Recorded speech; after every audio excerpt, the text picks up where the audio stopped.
All right, we are live once again for like the 15th, seems like almost 20th episode we've been doing this. What's going on, man? Not much. Today was a lot of we're doing something different. If you may or may not notice watching, but we're not only streaming to our YouTube, but we're also live streaming from Facebook. So a lot of my time today was working on slides for this and marketing for the just promoting this podcast. So yeah, it was pretty good. I've gotten to where I work from home on Wednesdays because I just like to invest time in doing this. I think it's important. So how Yeah, was no, your it was okay. It's been kind of it's been real slow. To the honest kind of truth, I did that. I did this kind of in the kind of market update today. Mortgage rates are at 30 some year highs, probably all time highs. However, I'll take a look at some stocks today and some performances of the S&P 500 and then Nasdaq. It's not slowing down, man, and I can't think. I think what the Fed wants to do, as much as it's painful, is they obviously want to deter spending and probably just slow down asset prices in general. Um, I just think money's moving from one area to another, and it's having a bigger impact on the more, I guess, bigger equities that we talk about. So, like your smaller companies just aren't getting that much attention, and probably the money's flowing away from them into these bigger weighted companies, like your Apples, your Nvidias, and whatnot. So, with that said, yeah, it's becoming a lot harder to find a home, and we'll talk about it today. a So lot of buzz around Nvidia? I mean, ever since you've started doing this, I've tried to pay a little more attention to it. Probably like a lot of people who watch, I listen to what you're saying, so I kind of track some things and check the news and that kind of stuff. And pretty much daily, I'll kind of see some snippets of what's going on um, stock wise, and it's been kind of fun to track. There's been a lot of Nvidia news, and then of course they've got the Jackson Hole Summit, yeah, sure. coming up at the end of the week, and that's supposed to be that's going to be a thing. So they're gonna, I guess we'll get word from those talks how that stuff goes, and that'll affect things, obviously. Yeah, the Jackson Hole Summit's kind of an annual thing. A lot of people akin it to kind of like a meeting of the Illuminati.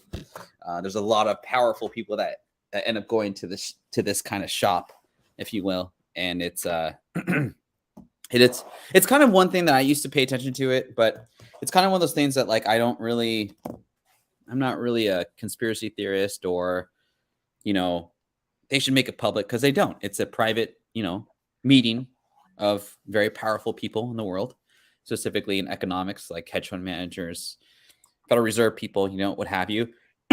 um, the market in general doesn't really react to it, I would say.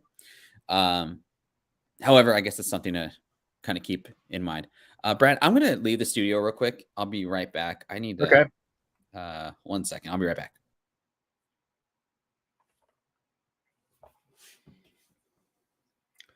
I can tell an interesting story. One of the something I learned, or something I'm exploring now that business is getting a little more difficult. I didn't want there to be any dead space, so I was talking about one of the things that I'm exploring now, because business, I call this stage of business, it's you have to hunt to eat.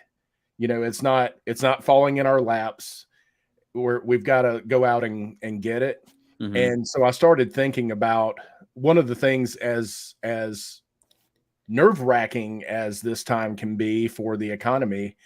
It's been a kind of exciting to try to see where those opportunities can come from. And something that I experienced this week, I typically a typical day for me, go to the office, end of the day, come home, fix dinner, and I'll usually sit on my balcony, watch a game or watch a live stream on YouTube or watch a show or a movie and have a cigar. I'm a cigar aficionado. So that's usually I'll come home and do that. So I decided this week, Monday and Tuesday, I went to a cigar shop and had a cigar and kind of hung out there.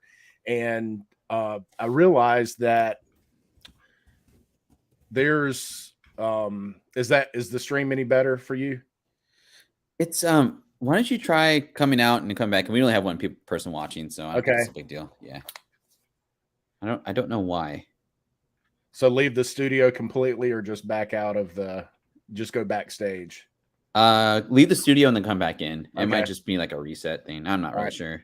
Yeah, let me try that. You're really clear. We're both clear on my end. It might be my thing. I really don't. I'm not sure what the heck's going on. All right, let me leave and I'll hop back in. Okay.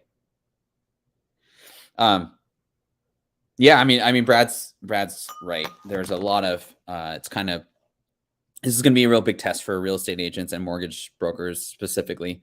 The nice thing with Brad being a realtor, people are hungry to coincide or to, sorry, not coincide, but to kind of circumvent the real estate market, and they're really hungry to buy a house. All right, that's good. It must be me, my bad. Brad, I was just kind of alluding to what you were talking about, but basically, like, yeah, it is kind of a feast or famine type of market right now. I think you're going to see a lot of layoffs in financial services for sure. We've had some layoffs just operations wise, but as far as salespeople, we're still around. But I was telling Brad before the stream started, like I'm really slow. I think it's coming to a point where home prices are going to have to dip, or rates are going to have to dip. Something has to happen. I know here, year over year, month to month sales for June dipped 17% in Washington, and it's not that there's no demand for homes. It's people got locked in at 3 to 4% rates, and they have a ton of equity, and so there's the possibility of them selling their home and then buying a new one. However, it's like if they sell their house for, like, let's say their house is worth $1 million and they sell their home and they have a mortgage of like $250 and they want to move into another $1 million house, well, their payment's going to double. And that's with putting the full amount that they net from the proceeds of the sale of the home. And because typically, right, Brad, like if someone's upgrading from like a home to a home and they want to use the proceeds to get into the new home, effectively the reason they do that is they want to keep their mortgage payment kind of the same, right? Right. Well, if you have all this equity, right, and you're like, oh, I want to move to a bigger house or a different neighborhood or what have you, but I want to have a pretty close amount to what I'm paying now, it's just impossible. That's the point. Unless you refied like in 2016 and got like a 3.5-4% rate, which is really hard back then too. The reason you refied in 2020, 2021 is probably because you were in your house for 5 years and you didn't want to move. That was kind of your forever home. So another thing that just kind of alludes to inventory issues, right? Yeah. So a lot of people I talk to are worried about where they're going to go, which a lot of my time is spent having these conversations. So there is power. So with a seller who is determined to move, you do have the power right now to, what if you do basically what in essence a reverse contingency. So the contract is contingent on the seller finding a suitable residence. So that might push the closing out a little bit, but at least you have some security there that, hey, we'll start looking hard and heavy, and the buyer's aware of what's going on. And a lot of times everybody being on the same page is important. That's a big part of it. Everybody knowing what's going on. Mm-hmm. So yeah, I think the people who benefit the most right now are downside, like empty nesters who are downsizing. you know, those folks are selling a bigger house and moving to something more manageable, and they've got a ton of equity, and those folks are doing pretty well. And Hmm. if there's any, you know, if there's any way, and maybe this is a conversation we have on a future episode, just talking about some alternatives. And I don't know what, you know, I don't know what you guys can do as far as a, you know, your business, your company, but there are stories of people getting, you know, if you're tracking stuff, say it's why pricing a house properly is so important. Because if you price it wrong to see what the market will do and it doesn't respond, then you've got to lower the price. And me as a, you know, representing a buyer, I see Hmm. that price reduction and I see blood in the water Hmm. because I know you're not at the bottom. So then the power has shifted somewhat. Uh, and I've had some luck doing that, you know, targeting stuff that's been on the market a little bit longer, and getting, you know, I mentioned last week about the buyer I helped, and we got 5,000 in closing costs and a 1 year home warranty. There are some opportunities, and I think he used some of that closing cost to buy down his rate, so he got a little bit of relief there. So there are some options, and it might be worth us digging deeper into that on a future episode. Yeah, I mean, I think that's really valuable info that I'm actually curious about as well. We always talk about the relationship between the mortgage representative and the realtor and how it helps the client if there's a closer relationship where you can be more open with. Um, that's something I think would be great because it's a lot of stuff I don't see in the back end. I feel like the real estate agents are more boots on the ground type of, and we're just kind of we kind of sit on the sideline as like Air Force, kind of like sitting back when we, or I would say like command center. I don't know. That's a weird analogy, but like we kind of sit back until the deal is negotiated. I think on my end, like the biggest thing for me is I do have clients that you know bought in 2019, 2018, 2020, and they're curious. They have no idea what mortgage rates are, or they kind of hear, but they just curious. And so we have that discussion, and they're like, "Gosh, I don't think I can afford like moving and selling my house, even if I were to use the proceeds." And I'm like, "Well, have you thought about like maybe just prepping yourself for the next 5 years of staying in the home, but like making it more livable?" And I think my dad, he is right now we're in kind of a transition stage with my dad, and he's 87, 88, and he's very old. And it's I think when you get to a certain point in your life, or just you're kind of stuck in your situation, quality of life is very big, right? Especially with all the stresses we have now with inflation, with mortgage rates, what have you, or even trying to find a home. But like if you're in your home and you're in a good spot and you can afford to like update your kitchen, it's an alternative that I present to people that are like, well, I like my house, but it just doesn't have like a new kitchen, or like I'd rather have like new doors or something. Well, use the home equity line of credit for 50,000 or 100,000 or what have you, and it's kind of like yeah, it's almost like having a brand new house in some cases, right? And you get to keep that rate. I think another thing too is like when you're thinking about moving and you want to keep your quote unquote rate. If your balance is so low that the rate doesn't really matter as far as a change in your payment, like it might be a good idea to leave. That's kind of another discussion I have with clients as well. Don't get so rate like happy, or like it's water cooler talk at the end of the day, Right. but more so if I leave, will my quality of life be better? Is it worth it to deal with that extra payment? Or I have enough equity, I'm in a good space. I think a lot of people think they're not in a good space with rates being so high. No, you are. You are not 2008, where there was a lot of places or a lot of people with a $500,000 mortgage and their home was worth 200,000. That's not the case anymore. Uh, we're still busy in some type of regard, whether it's selling or listing a home, entertaining mortgage rates, whatever. We're still busy. Versus we're quote unquote, I guess not desperate, but like it's not as easy as it was before. Um, but it's a better place financially for people than I think they actually know. Yeah. You know what I mean? So And anyway, that's where we have to have those conversations. Shout out to our homie Michael Baker and our homie Brian LCS slash my client Brian LCS. And that's, you know, his situation is a really good example of why, you know, I'm still intrigued when we do this, how different. I mean, the appeal was how different. Like, I don't think we knew how different it was where you are versus where I'm located. So Brian's selling a house in New York and moving to South Carolina. There's, you know, that's where that's a really good situation for him. He's, you know, selling a house and got some equity in it and moving here, and it's much more affordable. So there's another scenario where, you know, if you it just depends on what you're looking for, but there are some options. I've even I'll tell you something I've seen crop up, and here again, these are our nuggets before we get into the slides.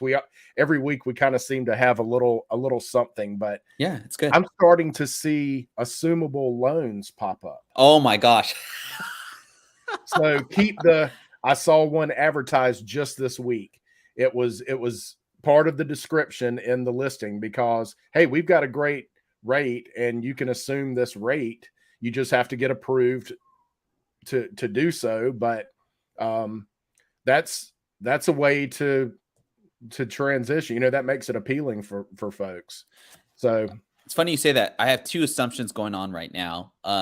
There's different rules with that. I think when I've had calls of clients saying like, can I assume a property or what have you? And I'm like, well, are you a family member or are you divorcing the owner?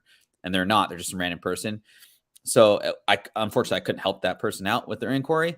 It just depends on every situation. But yeah, assumptions are on the rise, which is good for me. And it's good for a family member. In a way, my wife and I are kind of assuming my parents' house currently before he goes back home in a month. But yeah, I mean, it's funny how the landscape of mortgages and real estate kind of change very quickly as well. What I was gonna say, I saw today, I was just looking in Vegas, condo prices are starting to trend down of just areas that I've looked in.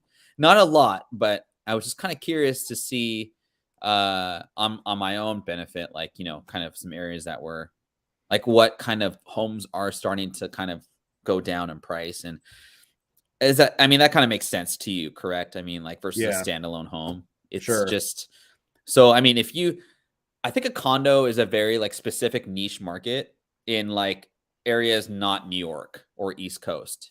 It's not as common here. However, before the pandemic, it was kind of a cool thing to get a condo in downtown Seattle because Amazon was really making this area of Seattle like very walkable where you didn't need a car. And a lot of people weren't from the area, so they're not really going to venture out. And so it kind of made it more attractive. But I see that trend just from like little bits and pieces I've seen that prices of condos are starting to kind of trickle down a little bit. And Brian LCS is speaking to it right there. He's got quite a bit of equity and moving down to SC. So yeah, I mean, property taxes are a fraction of what they are in New York. There's a lot of, and then he's going the route of new construction. I hope you don't mind me talking about Brian, but he's going without getting specifics. He's going new construction, and they're kind of tasked with helping us dig out of this housing deficit that we have. So they're being super competitive because if you've got 8 tract builders and tract builder, you know, somebody that has like a predetermined layout that they're going to build in a neighborhood, and there's, you know, 5 different home types to choose from and that kind of thing. It's not a custom built home, but good quality house. They are okay, cool. Thanks, Brian. Good quality house. They're offering incentives because they're competing with each other. They're vying for the buyer's attention. So they're competing with each other to offer, hey, if you use our preferred attorney, we'll give you X amount of dollars. And, you know, so it's really interesting to see these opportunities. I had some other folks we closed a few weeks ago, and they gave them $10,000 to use however they wanted to. So they could use it for closing costs. They could use it to, I think they chose to do a 2-1 buy down. And we're probably going to have to get into some of these options on a future show just to kind of give people an idea of what's out there. But 2-1 buy down was something that really appealed to them. So for the first year, if the rate is 7, then it's 5 the first year, and then it goes to 6, and then the third year it goes to 7. Well, the idea is that somewhere in that 3 years you're going to refinance. So that was really appealing to them. No, that's great. I know builders have different loan incentives that they give to clients, so that's it's always anyway, yeah, no, that's good stuff. Well, it's about 20 minutes in. We got a pretty good crowd in here. Before I get into the slides, I kind of wanted to preface what we're talking about today. We're talking about AI stocks per the request of my good friend Brad here and some people in the chat. I'll say this. We've talked about this on Only the Rarest. If you're not watching Only the Rarest, it's on Thursdays at 6:30 Pacific time on YouTube. That's my plug for the day. But AI is here for collectors. There's a way to collect into it for production, for like our jobs. AI, I've used it here and there. It's just fascinating type thing. I think it's like AI right now to me is like what I have those same feelings when like this may jog your memory, but when Yahoo or Alta Vista was a search engine, or MapQuest, it just changed everything. It amplified speeds of time saving like by times 5. And when my research, I don't like to get into crazy stuff right away, but you sent me this link. ChatGPT can pick stocks better than your fund manager, which is kind of cool. So I encourage people to use ChatGPT for whatever you want. Whether that be looking for stocks and saying, hey, Ferd, I made a way better portfolio than you did, or like whatever, or to render an email. It's here, right? And it's more mainstream than ever. Do you ever use ChatGPT for anything at all? For like work, for entertainment purposes, for whatever? I've looked it up just to see kind of what exactly it is. What's up, Trey? I've looked into it to see what it is, and I've seen other people use it. Just it's really interesting. I guess you set parameters but I've never personally used it. No. So that's interesting. Trey in the chat. Thanks for joining, Trey. I plugged us earlier, but I don't know if you're in here or not, but I plugged OTR. You have to hack GPT to actually get it to pick stocks. I think this is a good thing to have if you have no idea what you're picking. I guess take it with a grain of salt. I've never actually tried it. I should have before kind of putting this article out, but it's really cool, I think, that AI can actually you have the ability to actually look into, picking a portfolio for yourself. That's pretty cool. With that said, some business news today on the helm of what we're talking about. And I've talked about this stock before. NVIDIA. This is the Apple of, if you are going to have an AI type of portfolio or specific into AI, and you're like, what's the one stock I have to have in my portfolio? NVIDIA. They are 5 years ahead of the next guy. I didn't put them in my slides because I've talked about them at nauseum, but let's just see what NVIDIA did today. And Brad, do you know what the market cap of NVIDIA is? Just at the top of your head? I do not.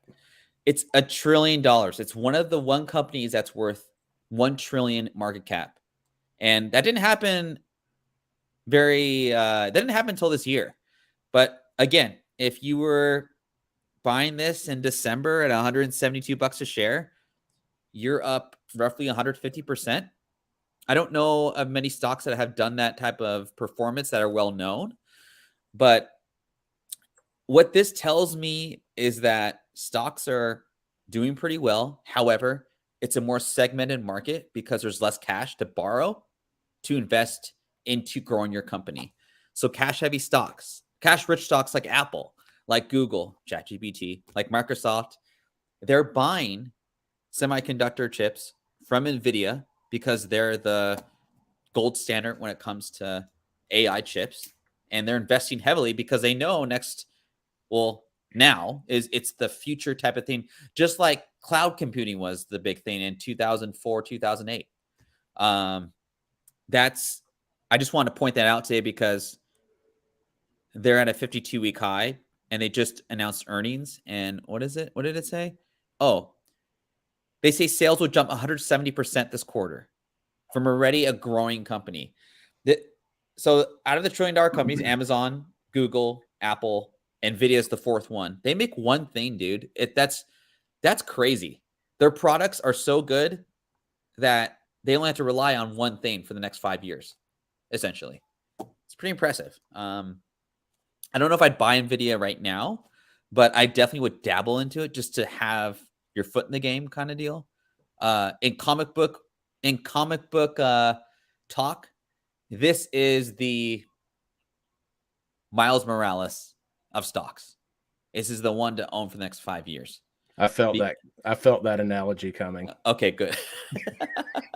So anyway, let's get into our slides. I didn't have a ton of stuff today, and I'll tell you why. I always like to err on the side of caution whenever I'm on any type of YouTube show, but specifically in this show, because I don't want people to get hung up on. I'll use another comic book analogy. I don't want people to buy the first appearance of a EFG label character and think it's going to go up to from $4 to $100 for that book in 3 months or 2 months or whatever. I want people into those main type of like facilitators, and those companies may come into fruition sometime down the road. But right now, just with like stocks being so highly leveraged and rates being so high, you want to be really careful when you're investing in stocks right now. That's just kind of my 2 cents here. And I'm curious if Trey's still there, if he has actually dabbled in the Chat GPT for choosing stocks or doing anything. He seems like he's got a little knowledge there. So just curious if he's have you used Chat GPT for what have you how would you apply that to what you do? So I've done it. I've used it for essentially like an email just to see what it would say, or like I'll do like a post on my like LinkedIn and I'll use that because I just don't word it very well. And you can like delete stuff and like make it sound a little more personable. But that's what I've used it for, and it's a great tool. I get why you kind of don't want to be left behind, you know? Right. That's as far as into AI I've dabbled into, and I know the AI art's kind of a big thing too, and AI music. And from the AI like kind of consumer consumption, I've watched some like YouTube like Michael Jackson AI, like him like performing like a different song and like how he would interpret it, which is kind of cool. But that's as far as I've gone so far. So right. Well, this will be cool. It's some of the things I sent you were more AI maybe associated with the process as opposed to being an actual AI stock. So it's like Nvidia is not AI itself, but it's the engine that's going to drive it. And some of those were system testing companies that are in place to test the systems. And then you've got like the supercomputers that are water cooled now instead of fan cooled, and those are which allow so a lot of the ones that I sent you were more things that you need for AI to be implemented. And that's kind of an interesting angle as well. Just like we can't do it with our current infrastructure. It's got to, all that stuff's got to be beefed up in order to experience this technology to the degree that they, the powers that be want to experience, want to implement it. 100%. And I didn't use, like, I liked the water cooler systems that you were sending me. The I didn't use them as examples because I wanted to kind of condense it. But and the reason I didn't use them as examples is I couldn't find enough data to where I felt comfortable talking about it. But I liked the angle that you were going. So for your own personal kind of like, you know, interest in AI, like as of today, I think you should hold on to that and just and research a bit more about those companies. And I'll kind of get into the reason why I'm specifying that later down in like the fourth or third slide here. But and I appreciate that you are that way.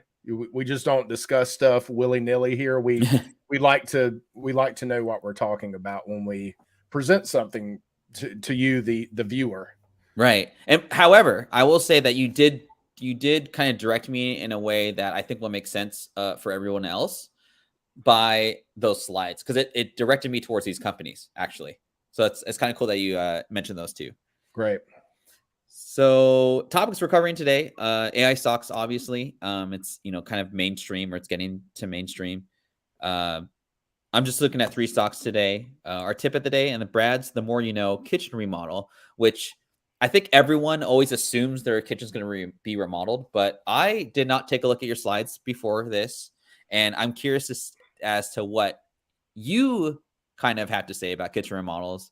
I kind of have a good idea, but that's always like the best like thing, like it's kind of the heart of the house, quote unquote. So anyway. I didn't look at yours either. I'm vowing to never do that ahead of time because I want it to be fresh. So Chad, I'm right there with you. I'm seeing this for the first time. Good stuff. Good stuff. So I would say that my stocks I picked, they weren't very sexy. These are well-established companies that have been around for the past 10 or 15 years. And the reason I picked these companies is, one, they're more established, and two, I still think that the leaders of AI currently are the big guns. Your Google, Apple in a way is kind of going this augmented reality, which I kind of put in that same category. Palantir, which we've talked about in the past, they're still in their infancy, in my opinion. So if you're like, oh, there's only 24 bucks a share, I should get some. I don't like to invest in stocks like that. I like to get the best of breed, kind of like how I do with comic book collecting, that kind of thing. Because it's kind of like, why get the third tier, collectible or stock when you can get the first tier? Just got to pay a little bit of money for it. I mean, if it goes up, it goes up. That's all we kind of really care about. So I kind of picked, so I kind of went down the same road with NVIDIA, right? So NVIDIA is really high. So I didn't put it on this list here today, but Taiwan Semiconductor, this is kind of like your 1A NVIDIA. It's obviously by the name, it's based in Taiwan. They actually supply chips to NVIDIA, so NVIDIA can make their chips. So as NVIDIA success goes up, Taiwan Semiconductor does as well. The other thing about Taiwan Semiconductor is they have a really smart company. I don't know the financials that well, but they're kind of the reason why when in the 80s and early 90s, like when we saw like made in Taiwan, that was like, that's kind of weird. There's all these like new Taiwanese things made. I don't get it. Well, they were kind of like, I mean, for me as a kid, like when something was made in Taiwan, it was like, it was good quality. You know what I mean? So this trades around 94 bucks a share last time I checked. It's an international company, so you have that kind of, you had that kind of like in effect or whatever. But this is a really great company. They're going to be involved in this evolution of technology, whether it's AI, augmented reality, GOG, they're involved with all the big companies, Apple, Google. When it comes to hardware, they're involved. When it comes to supercomputers, like you were alluding to, they're in those companies, all of them. So just take a look at it. That's my first pick. What do you think about this one, Brad? Did you run across this when you were thinking about stuff? No, I didn't. This is really interesting. So they supply, and Trey, hang tight. Once we get done with the stock section, we'll address that question. I think that's a great question. Yeah, I'm looking at it right now. That's good.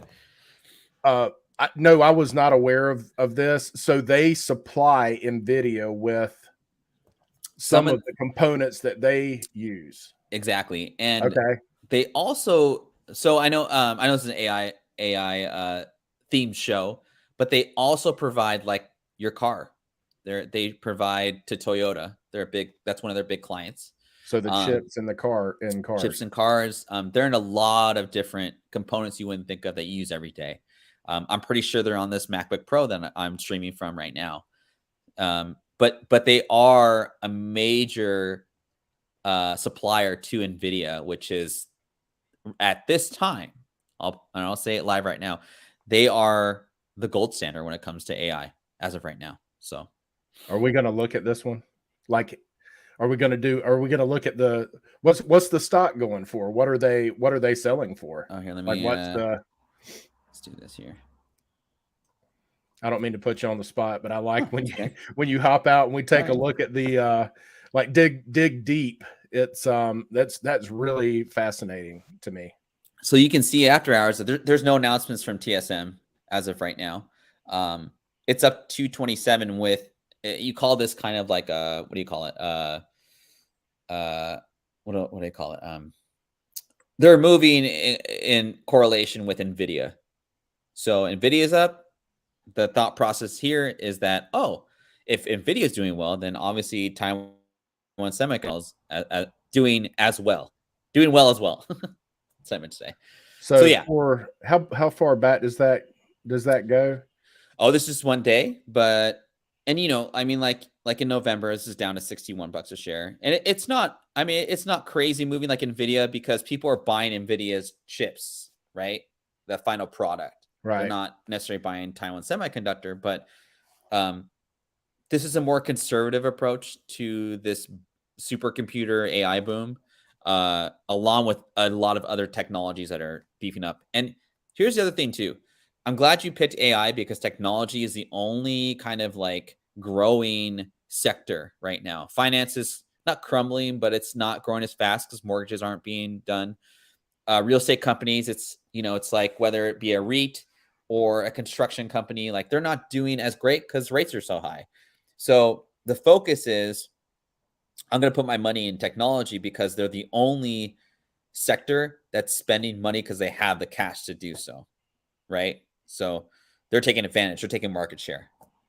It's probably tough for a smaller company to get from 100 million to $1 billion right now if you're in tech because the big boys are taking over, in my opinion. That's kind of a soapbox comment there, but anyway. But yeah, there you go. There's and I can go back and forth. So I'll kind of I won't do a full presentation here. So ASML, this is a Dutch company. They've been around for a very long time. So a lot of these companies that I'm talking about, they're established. They've been around for years. When you highlighted a supercomputer company, I looked at ASM Holding because they're kind of the quote unquote, if you have a supercomputer, you don't probably use NVIDIA chips. You'll probably use ASML.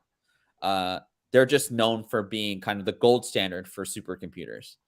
And so I didn't have like financial background in any of these stocks. It was just more of like general knowledge of the companies and what they do and kind of why I chose them. Brad, that supercomputer company that you had referred to, why did you pick that? I was just out of curiosity. I was watching something on YouTube, and some of those were ones that they discussed. So I just like threw them in my iPhone on my ticker just so I could kind of keep track of it and see. And so when we started talking about this, I passed it along to you. It wasn't individual research. I'd seen them mentioned elsewhere. Okay, that's cool. I was just curious because like, oh man, I didn't think of supercomputers when I was thinking AI, but that you have to have supercomputers to go through the data, because it's such a new technology. But yeah, I mean, and again, you can see here, November was kind of our lows, right, of last year. This is a pretty expensive stock as far as dollars are concerned, but the price to earnings ratio, this guy, market cap of 272 billion, so it's got some room to grow. The PE ratio is 33, which isn't like crazy. Nvidia's is probably like 102, just because the growth expectations are kind of through the roof. The other thing I'd like to say about this, like culturally, like Dutch culture, they're very hardworking people. So I think with a Dutch company that's doing well in this space, they're gonna, just like German companies, like they're gonna be innovative and they're gonna work hard to get that product out to their clients. That's another thing I kind of look at with like Israeli companies are really well known for hardworking society, and so when I hear about like some type of tech company in Israel, and a lot of the, I think, consulting or like tech cybersecurity companies are like the best in Israel because their culture is very hardworking culture. That's something I always look at kind of like on the back end as well to determine what stocks I like. The last one, Palo Alto Networks. So I think what people are really freaked out about when it comes to here, let me just pull up Palo Alto. So the biggest kind of concern for customers or for clients, for consumers, right? It's security. I mean, you don't want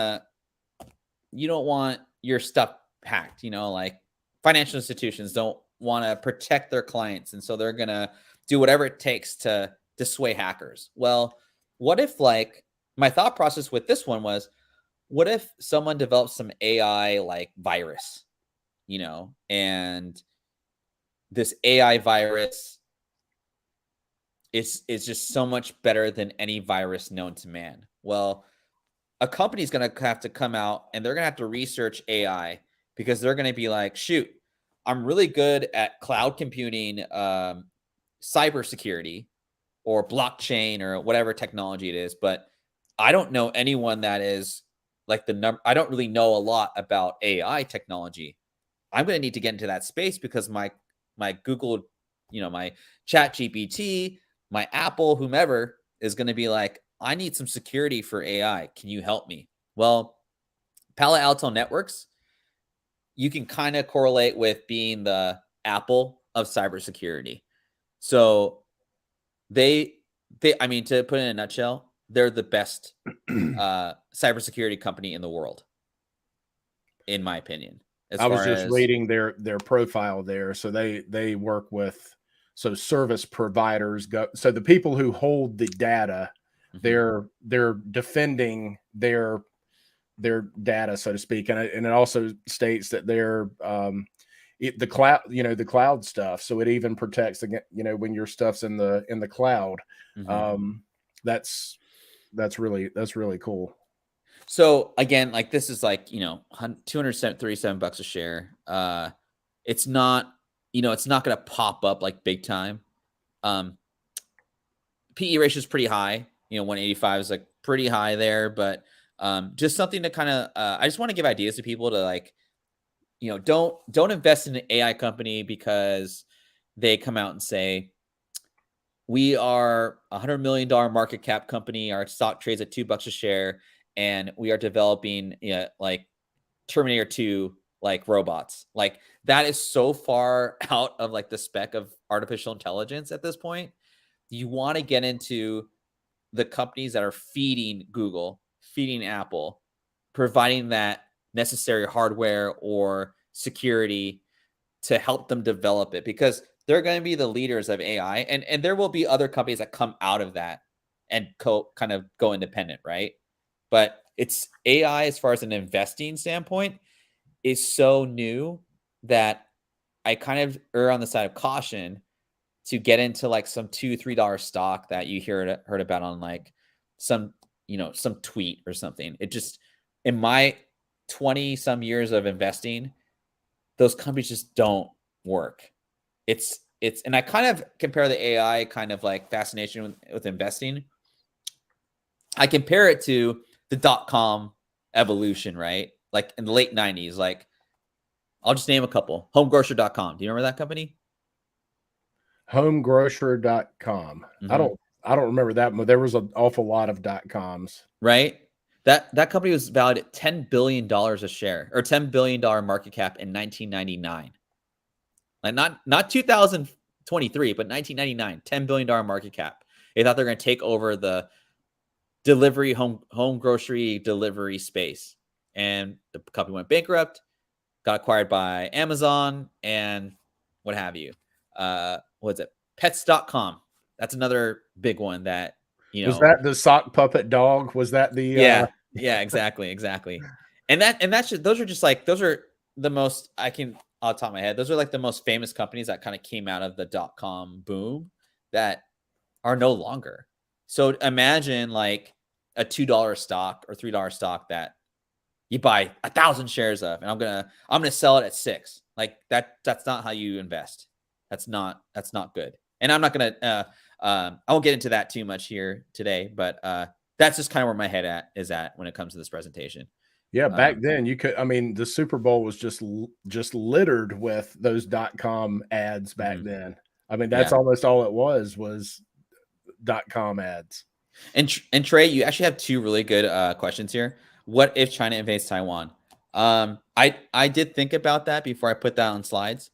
That is, one of those political events that we can't really predict, right? But it's a good thing to kind of think about. So whenever you're investing or thinking about investing in stocks, like I hope that everyone takes from like this show from both of us, whether it's stocks, real estate, or mortgages, like don't go run and buy TSM tomorrow. Read about it, and I'll kind of delve into this on my kind of tips or whatever later, but you kind of have to know always know what you're investing in. And if you're not comfortable with it, then you should probably walk away. Like, for example, if TSM, right? Trey's probably big concern would be if Taiwan was invaded, right? Then if that's really a concern of yours, then I would say don't buy TSM because you're not comfortable with it, right? If China were to invade Taiwan, or if any country or whatever, right, it would be a big detriment to TSM because the uncertainty, right? Then you're probably looking at 50% haircut on the stock. However, the likelihood of that happening, I just really don't know. I would take the risk at this point, just with the company itself. But again, like my risk aversion is a little different than probably yours, probably Michael's, Trey's, whomever. Just kind of with that background. But of the three that you shared, is that the one that you kind of like? What do you like most of those three? I actually like Palo Alto Networks because I don't think anyone's thinking about. They're really excited about how AI is like taking over and it's producing all this stuff. But I think on the background, like people aren't thinking like, oh shoot, what about the consequences of AI? I think people make jokes about it and stuff, but like when I say consequences, people don't think of like this could hurt a company. And unfortunately that happens. Well, what companies can I get into to prevent that? And then if like Palo Alto is already like the leader in these other segments, companies are going to go to them and ask, how can you help us with the AI? And they're going to hire a bunch of people, and they're going to research AI and how they can prevent AI kind of like security, that type of stuff. And then Trey, your question, legit question, fellas, if I owe 100,000 on my house and could theoretically pay it off, should I? It really depends. I think like if your rate's at like 2.5, 2.75%, I would just keep it because you can write off the interest, right? A deduction for interest or whatever. And, you just never know what happens, man. Like you could, I think 100,000 in cash versus on a mortgage, like you always hear about rich people getting mortgages. And you're like, why do rich people get mortgages? It's because it's leverage. It's another way to leverage their cash flow. And I think in any type of financial situation, whether it's stocks are really, or economy is really good, rates are really low, whatever, cash is always king. So if your rate's 7%, I'd probably pay it off. or just make bigger chunks to pay off the mortgage. But if you're at like 2.5%, even 3.5 at tops, I just pay it normally. I wouldn't pay it off. What would you do, Brad? I would agree with that. You know, assuming, well, once you get to the point where you're asking this question, you're already debt free with the exception of your house, it sounds like. You know, so if you don't have any other, if you do, I would focus on that, paying that off perhaps. You know, if you've got a car, you know, maybe you do your car instead or credit cards instead. I would probably go that route. But if you, I think I'd just kind of hang tight right now and just, I'd rather have the 100 grand sitting there. I mean, not, you know, because the flip side is you've still got the equity. Well, if you only owe 100 grand, you've got the 100 grand plus the remaining equity in your house now, whatever, you know, whatever that is. You've probably got money in the house already without paying it off. So you could leverage the equity that you have now. Does that make sense?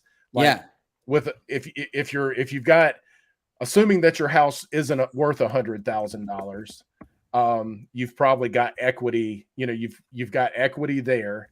And I think just with all the uncertainty right now, I would probably just hang tight and, you know, just kind of wait and see. I don't hate the idea of the freedom and having a weight lifted off your chest of being completely debt free and just that, you know, being in control for the first time ever in your life. I don't hate that idea, but in the midst of uncertainty, I would probably hold off. And I think if your rate is like 3%, Trey, and let's say you go shopping online and you see a CD for 9 months at 5%, might as well get the 5% return because you're borrowing at 3%. So you're borrowing 2% lower than you're actually gaining. And so that's something else you could think about. You just probably have to do the math, like as far as like, you know, 100,000 at 5%, you know, it's like $5,000 or whatever. You may have to think about, okay, how's that implicate me in my taxes for gains? But that's kind of an example of why rich people have mortgages at really low rates, or they can kind of negotiate their rate when they could obviously afford their home. You know, I mean, 100,000. Yeah, that's a great problem and a great question to ask for sure. And I just think in those scenarios, and again, it really depends on how risk averse are you. Do you want to take the 100,000? Just like, you know, I don't really need to spend this money, but it'd be nice to get 5% guaranteed. Then it might be a good idea to look into some inflationary bonds as well. That could be for another show, but anyway, I think you got a good problem to have there too. So. Great questions, man. We really appreciate it. Thank you for the kind words, man. Thanks for showing up for us. We appreciate it. Yeah, definitely, man. Can you see this one? I just want to make it. I'll make it a little bigger. Okay. Preserve you. This is becoming one of my favorite segments. Oh shoot! Hold on. Hold on a second. Oops, sorry guys. Trying to do that. I don't want to do too big, but okay, whatever. Yeah, so 434,000 in Tacoma, Washington. If you're not aware of Tacoma is like south of Seattle. It's on the water. There's parts of Tacoma that are on the water, but it's a different county south of Seattle. And the fact that Seattle homes are going for so much and work from home culture, all that stuff, this is kind of like the next town to be kind of part of. But yeah, 434,000. It's a 3-bedroom, 2-bath cottage, and it's a pretty good condition. But wow, that's a lot of money for 434,000 in Tacoma, in my opinion. So and I'd share Brad's sentiment, and this is my favorite segment as well. Yeah, because this just reinforces like what we've been talking about this whole time. Yeah, you know, the differences, and this is a good example of how different it is in where Ferd is and where I Yeah. am in South It's a Carolina. beautiful home, by the way. Yeah, it's awesome. I mean, you see the rocking chairs on the bottom porch. Yeah. You've got the upstairs, I think that's off of the master. So you've got this nice balcony off the master. Again, has that very southern feel to it, that Yeah. design.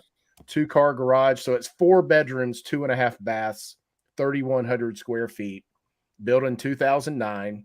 2-car garage. It's got a beautiful screen porch on the back. This has recently been reduced 5,000. So, like I was saying, if I've got a buyer, Lexington, South Carolina is a suburb of Columbia. It's 20 minutes from downtown Columbia, 30 minutes from downtown Columbia. It's where I kind of grew up. I went to Lexington High School. And this is also where Brian LCS is moving, to Lexington, South Carolina. Perfect.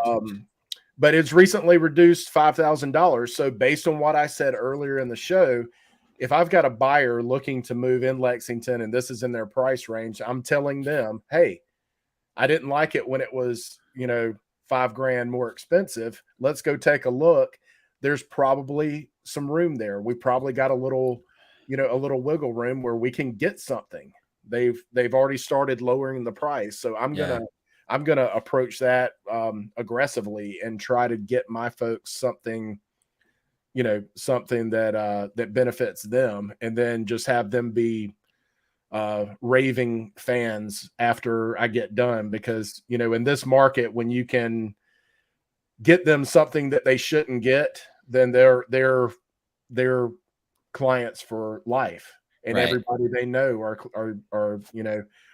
clients. They're just going to tell everybody about it. So yeah, it's cool to see how different it is. But you could see where, if you're moving from New York or California and coming here, what do you think this house would cost where you are? Gosh, I'll just use Edmonds because that's where I live as a barometer. I know exactly where this would be like perfect, and it'd probably be like 1.5 million, honestly. And that's not even Seattle proper. That's like a suburb of Seattle. That's like everyone calls it like Hallmark Town because it's very the suburb I live in. It's very like people don't move out of here, and not a lot of people move in. So it's like very like limited, like kind of buildings or whatever. But yeah, usually like 1.2, 1.3, maybe not 1.5, maybe like 1.2, 1.3. Wow. Yeah. More than double. So yeah, that is really interesting. Yeah. But I love it though. I love the aesthetic of Lexington, like the houses you showed. It's something different that I've never, like, old school craftsmanship, but like it looks modern, but I know it's not. And that's just right. really cool to me. Good stuff, man. I appreciate that. And I'm not doing a credit tip of the day. I kind of wanted to harp on essentially what we do, or what I guess my portion of the show is. And I guess this is more so just kind of a look in the mirror type of thing. Like, what kind of investor are you? Look in the mirror. How risk averse are you, and how much time do you want to put into researching stuff? Like, I know a lot of people, especially in this day, society is like, I just want to see a TikTok video. Just give me the top 10, and I'll dabble into each one. I hope people don't do that with our show. I'm not always right, and I'll always call out my losers, not so much my winners. Just because I like to give ideas of what I look into and like what I like to research in, because I genuinely do like it. I wouldn't say this. The kind of investor I am is I'm always curious. I'm a curious investor. So what I mean by that is like, I want to know what the company does. I want to know what's their biggest, product that they sell to get profits. I want to know what the background of the CEO is. Where did the,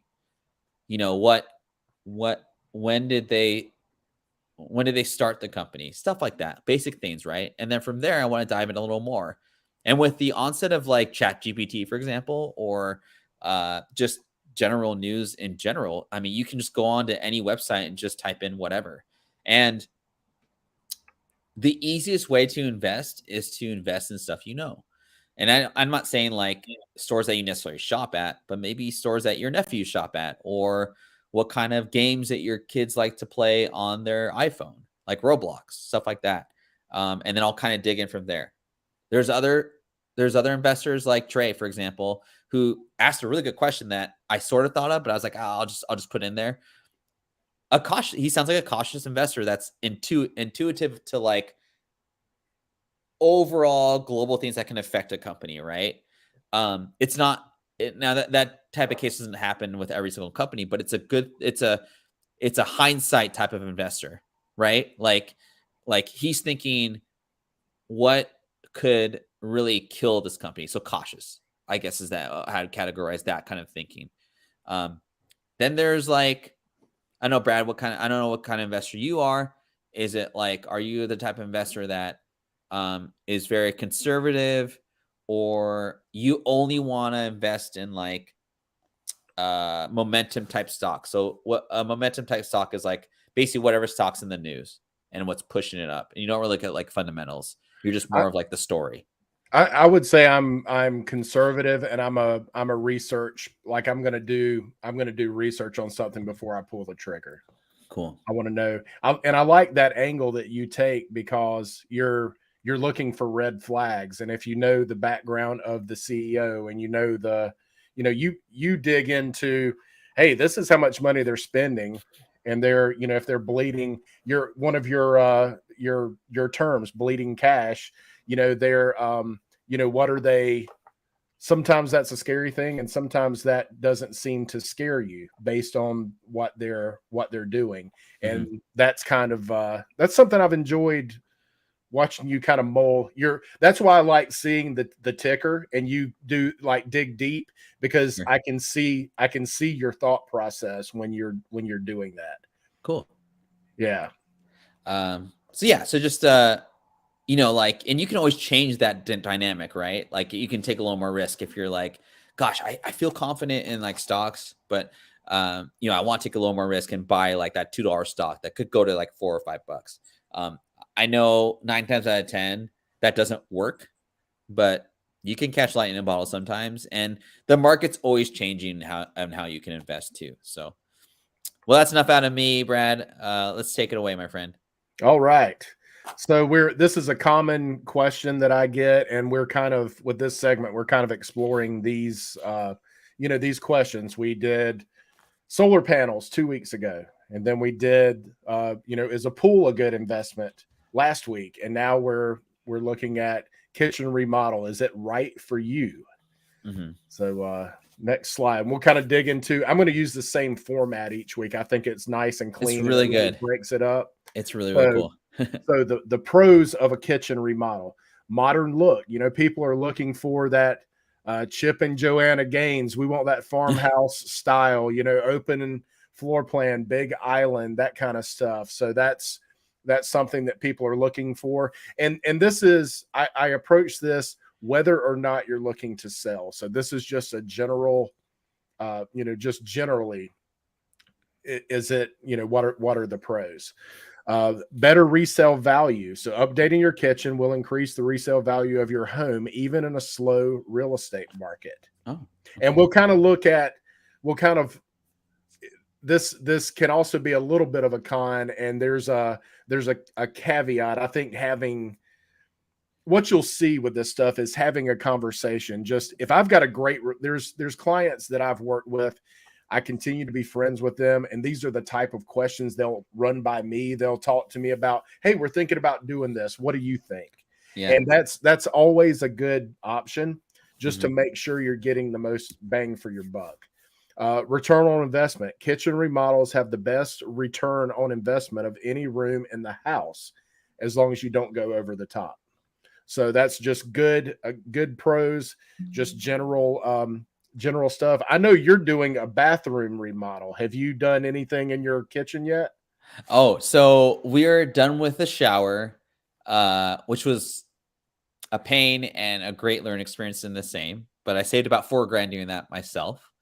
We're not done with, we're gonna wait till my dad goes back home, to the Philippines. there's a it's that master bathroom hasn't been updated since 1992, so it's got some things to do. What we plan on doing is getting rid, like basically doing the vanity, and then putting new floors in, and then there's a big jacuzzi that's kind of taking up a lot of space, but we're gonna modernize that up a little bit and put like just a standalone tub. But no, to answer your question, we're not entirely done with it, but we kind of have a vision of what we want to do. So Sure. Yeah. Okay, so we'll move on to the cons now. Okay. So it's expensive. The kitchen is the most expensive room in the home to remodel. So you think about all the variables there: countertops, cabinets.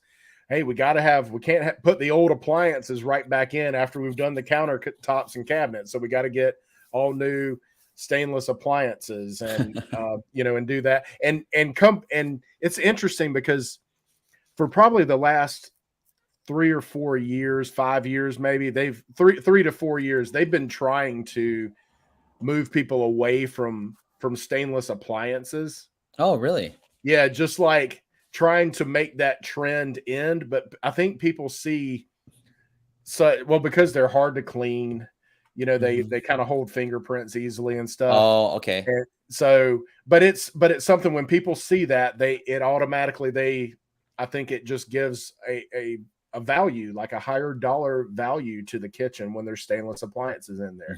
And if they match, if they're all made by the same company, that's even better. You get a nice set that you've purchased and have Right. brand new appliances moved in. And a lot of these new construction, the neighborhoods that are popping up now, so they're entirely gas neighborhoods. So you'll have, your heating and cooling is run on gas.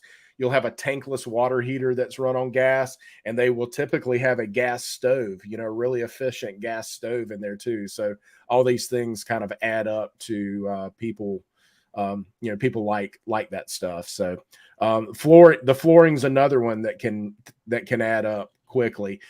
So it can add, tens of thousands of dollars.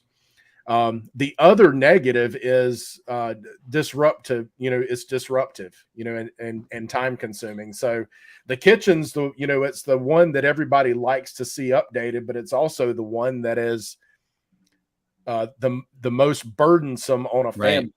Yeah. Where are you going to eat? There's dust. There's dust everywhere, no matter how much you try to contain it.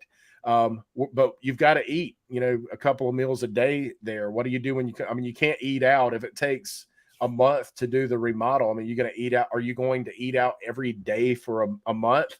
That just adds to your, expenses. the cost of doing it. So that's another thing to consider.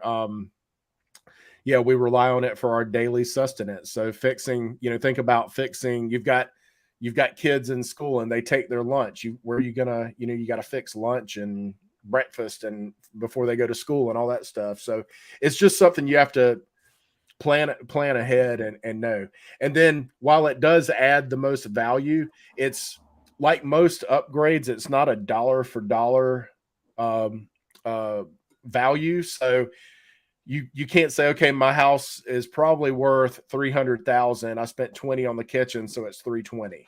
So it doesn't work that way where you just tack it on. Now, I can, appraisers do look at the things that you've done, and a good agent will make sure that it's evident to an appraiser when they come to it. If you're selling and the buyer's lender orders an appraisal, and they come in, you make sure they know what updates have been done.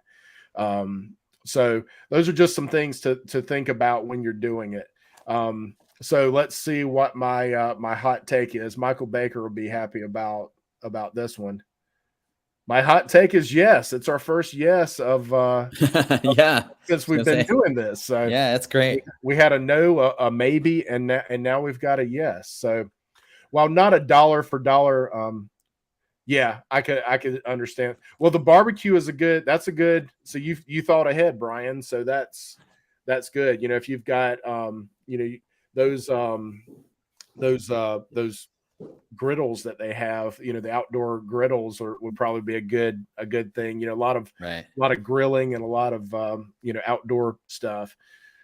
But yeah, while it's not a dollar for dollar payoff, a kitchen remodel can make your home stand out from the crowd, and it Mhm. does offer a higher return than most projects. I would say probably the next thing that people like to see when they're walking through a house is the bathroom remodel, especially the master.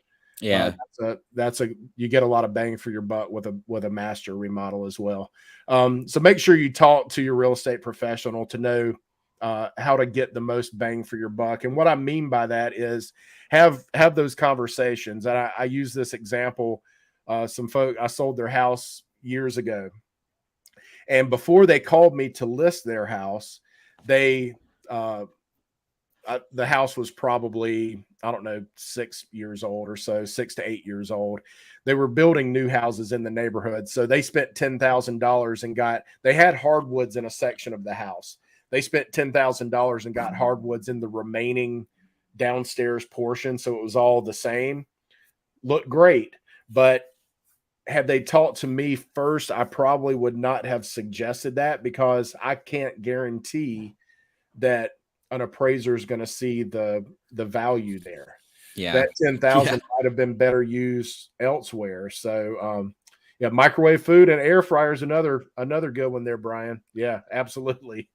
Yeah, those are good choices. So had they talked to me first, I probably would not have suggested they put their money in flooring. They made an assumption, and Yeah. the appraisal came back and it did not support what they were hoping. And I said, Mhm. all I could say was, I wish we would have talked sooner, because I probably would have not suggested that. And that's $10,000 they could have kept in their pocket and probably got the same valuation on the appraisal. So Yeah. so this was kind of neat. So here's some cool things that you can do if you're, say, Brad, I'm budget conscious. What Yeah. we want to do some things, but what can we do and save a little money? So how to save money on a remodel. Paint goes a long way. In your house, it just looks good. It smells, it smells new. An updated paint color goes a long way. People recognize that. They see that and acknowledge it. Countertop alternatives. So I had a house that was built in the 70s. It was a one-story brick ranch, had a ton of potential, but it had some things that needed to be updated. It had Formica countertops. So it's just this ugly these plastic sheets of countertop. It's, they're pieced together and they're glued, it's just not really appealing. Yeah. So what I suggested they do, Rust-Oleum has this product where you can paint your countertops. So they took a weekend, taped off the stuff, painted them like a medium to dark gray, and it looked fantastic.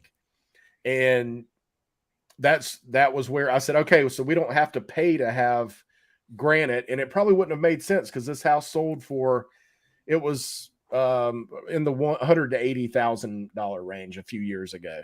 Okay. It probably would not have made sense to put granite in there. I don't think you would have recouped that money.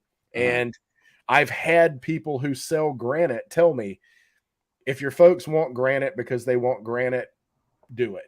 If they want to put granite in because they think they're going to recoup the value, tell them. And this was coming from someone who sells granite for a living. Yeah. That was their job. They said, don't do it. If you're expecting to, hey, it costs $5,000 to put granite countertops in, we want to tack that on to the price. It doesn't work that way. Now, will it look better, compared to other homes that were built in the same time that don't have that? Yeah, sure. That'll it'll look better. It'll stand out. It'll look really nice.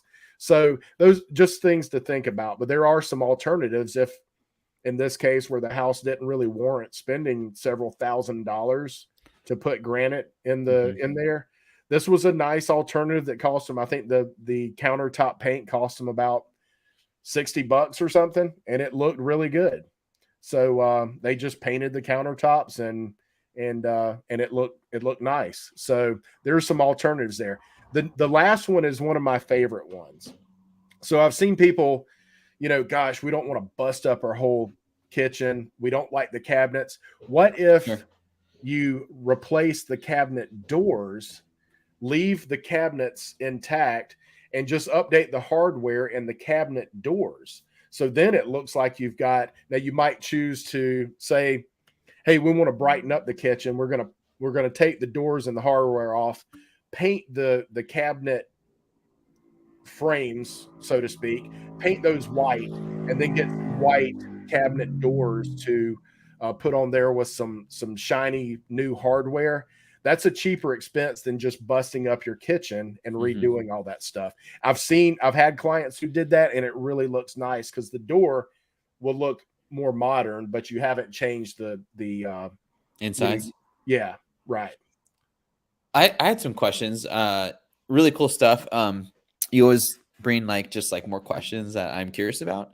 How long does it typically take to do a new kitchen remodel? Well, the first thing we would have to answer is, can you get someone to show up?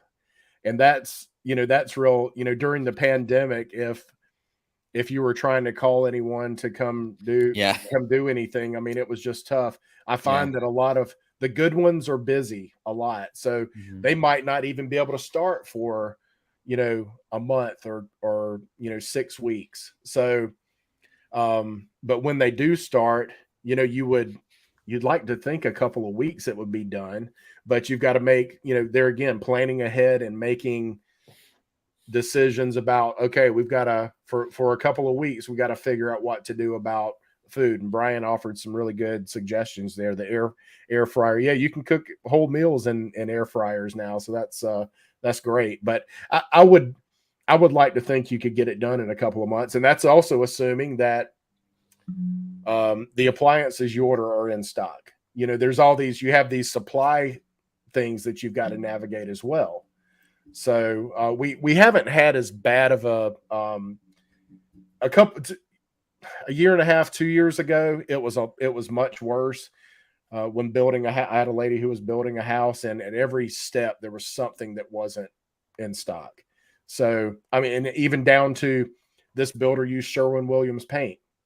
They couldn't find Sherwin-Williams paint. So that was a delay.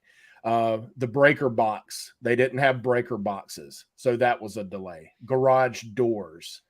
And I think she even had a delay on her cabinet. So we're not seeing that quite as much now, but you have to factor in, if they tell you 2 weeks, I would probably tack on some time just to be safe and Okay. just say, hey, let's plan for longer just to be safe. And if they meet their estimate, then that's great.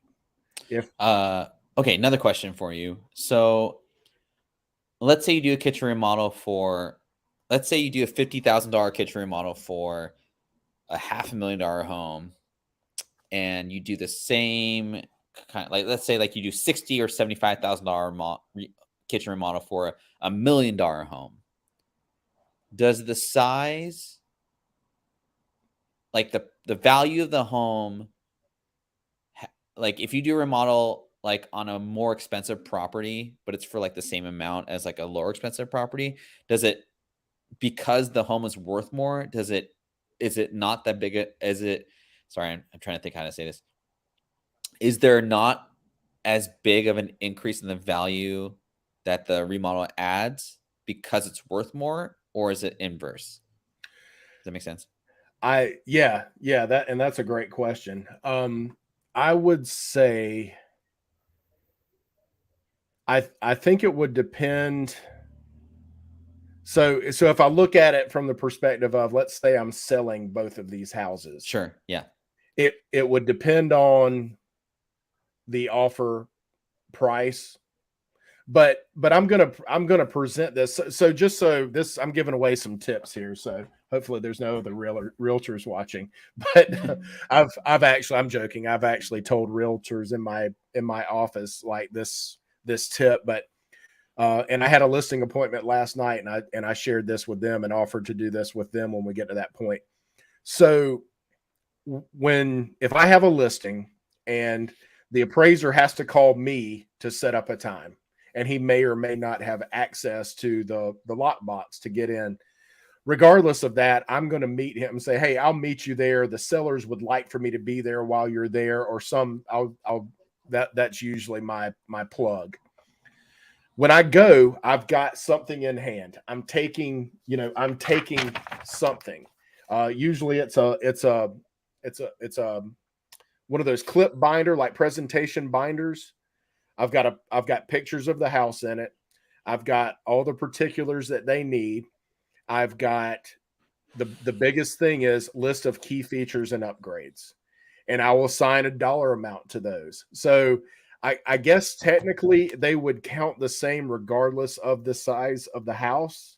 But I want to.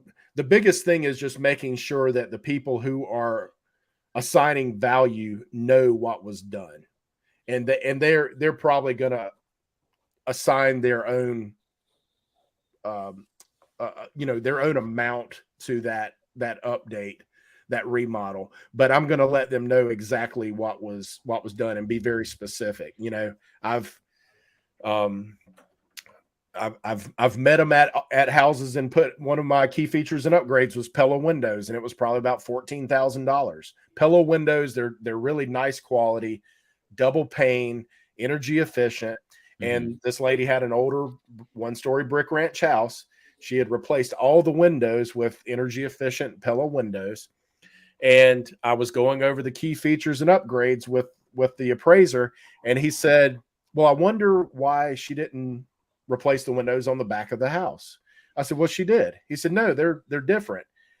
So I went and looked. He said they didn't have so they put like these, it's almost like a tape strip to make it look like a window pane, but it's just a big piece of glass, so they'll put these strips in there to make it look like a window pane.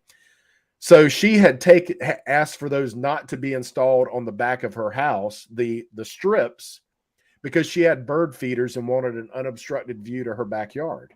So the appraiser saw that and thought that they weren't updated. So I was able to take him around and show him. So that's probably the bigger thing, is just making sure they know exactly what's been done, so that whatever value they're going to give you, you're going to get the most value from it. I wouldn't say that it would matter as much the price of the house. I would probably, I think it's probably more likely that you wouldn't spend the same on houses that were that drastic of a price difference. You may not do the same upgrades, but I just want to, I would just want to make sure that we're getting whatever value the appraiser is going to assign to it. We're presenting that stuff to them. And yes, Cosmic One, you're right. Yeah, if you need a building permit for an add-on, it can increase. Yeah. And you definitely got to run all that stuff through the county. To make sure. Yeah. And a good contractor is going to check on that stuff. So yeah, that's a great point. But yeah, the main thing is just making sure they're aware of what was done. So you're going to get top value for it. I'm going to suggest a value typically, but they may have like a preset amount that they're willing to give you for that. So yeah, it's a great question, man. Definitely, man. So the quote kind of goes in line with what I was talking about. A budget is telling your money where to go instead of wondering where it went. You must gain control over your money, or the lack of it will forever control you. So, just in doing these things, make sure you have a plan before you jump into it, because we all know, we've all started projects and oh, well, we didn't know about this, so now we got to add this, and that's going to raise. So just keep a handle on it, and typically in those situations, communication and making sure you have a good rapport. I don't want a contractor who's going to, surprise me with that. Let's come in, take a good hard look at what we're wanting to do, and let's really sharpen our pencil on that remodel estimate to make sure we've got, our budget numbers are accurate, because we're intending on spending what you're saying it's going to cost. You know, that's what we're signing up for. What we don't want to see happen is tacking on, you know, a couple $1,000 for something that we didn't anticipate, you know. So yeah. No, good stuff, man. Appreciate it. Yeah, no, it's definitely, it's like one of those. I always feel like I'm looking at the kitchen right now, and it's like we definitely want to remodel the kitchen, and it's for us, right? Um, and I always wonder, like, if my dad or my parents were to sell the home, my mom was always adamant on, we're not going to replace anything, we're just going to sell it as is. Like, we just want it to be sold and leave the canvas open for the next buyer. And I've heard that's kind of like a way to, to do, like sell your home as well. But I feel like there's at least clients that I talk to now, especially with and this is for people that are thinking about selling their house, that they're kind of on the fence that they want to remodel or not, and they have the ability to do so.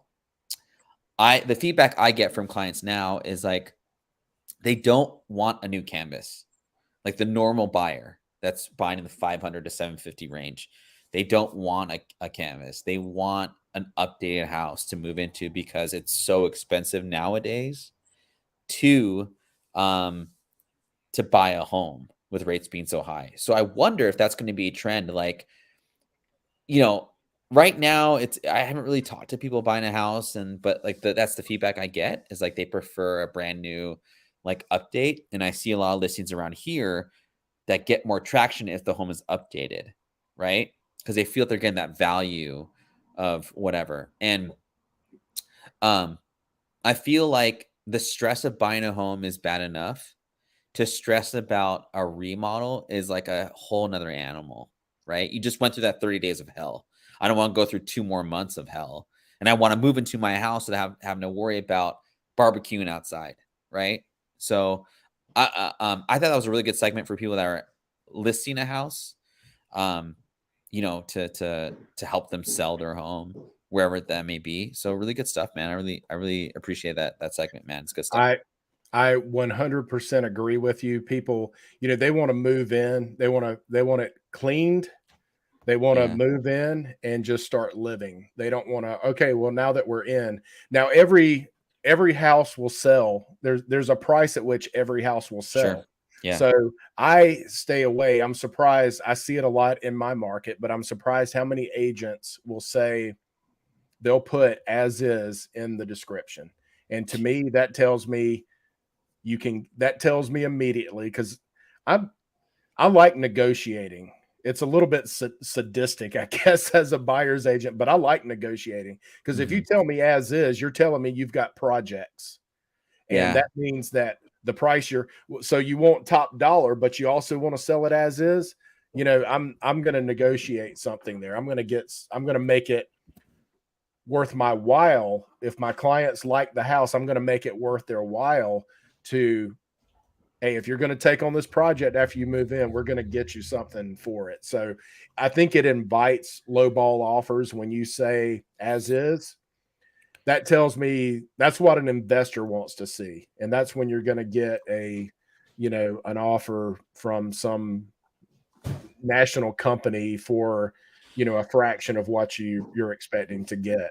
But people, yeah, in general, they don't want something minor is okay. Hey, this one room has flooring that we'd like to change out. Personal right. preference is different, but if it's the more livable it is from the get go, I think that's the best way to go. Well, good stuff, man. Well, that's the end of our show. We had pretty good showing today. We were up to 8 live at one point, so very excited for that. And really great questions. I hope, Trey, we answered all your questions for you today. Um, we'll be here next Wednesday, same bat time, same bat channel. Um, and yeah, so thanks everyone for coming through. Hopefully we helped you all with your financial learning and all that good stuff. And if you have any suggestions on what you want us to talk about, comment in the replay, all that good stuff. And then I know we're more than open to making those kind of ideas and all that stuff. So yeah, thanks so Yeah, much for We all that. definitely want to talk about what you want to hear about. So Yeah. any suggestions you guys have, we're open to it. Thanks for watching. Subscribe. We're looking to raise our subscriber base a bit. So Mhm. like, subscribe, give us some feedback, some comments, all that stuff is welcome. Thank you so much. All right. Take care, everyone.